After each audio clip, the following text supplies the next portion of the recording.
Hi friends, హనుమంతుడు తన ఛాతీని ఎందుకు చీల్చుకున్నాడో మీకు తెలుసా?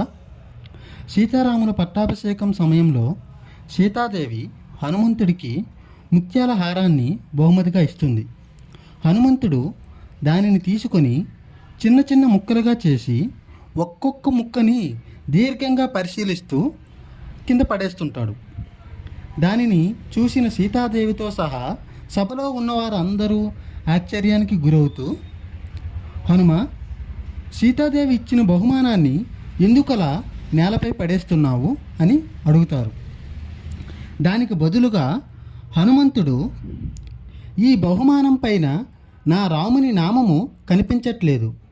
శ్రీరామనామము లేని ఎంతటి విలువైన బహుమానమైనా నాకు విలువ లేని దాని వస్తువుతో సమానము అని బదులిస్తాడు. దానికి సభలో ఉన్నవారందరూ హేళనగా, నీ దేహం పైన రామనామము రాసిలేదు కదా అని అంటారు.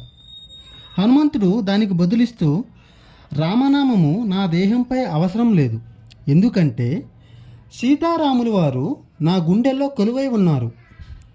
అప్పుడు సభలో ఉన్నవారందరూ హేళనగా ఇలా అంటారు, మాకెలా తెలుస్తుంది? శ్రీరాములు వారు నీ గుండెల్లో ఉన్నారని మాకు కనబడట్లేదు. వెంటనే హనుమంతుడు తన ఛాతీని చించి చూపిస్తాడు. ఇప్పుడు మీరందరూ నా సీతారాములని దర్శించుకోగలుగుతున్నారా అని సభలో అందరినీ అంటాడు. హనుమంతుని ఛాతీలో సీతారాములు అత్యంత తేజస్సుతో కనిపిస్తారు. ఈ దృశ్యాన్ని చూసిన సభలో అందరూ కన్నీటి పర్యంతమవుతారు. ఇది హనుమంతుని యొక్క శ్రీరాముని మీద అపారమైన భక్తికి నిదర్శనం.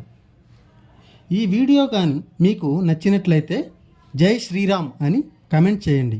మరిన్ని వీడియోస్ కోసం మీరు ఈ ఛానల్ని సబ్స్క్రైబ్ చేయండి. షేర్ అండ్ లైక్ చేయడం తప్పకుండా మర్చిపోవద్దు. Thank you for watching.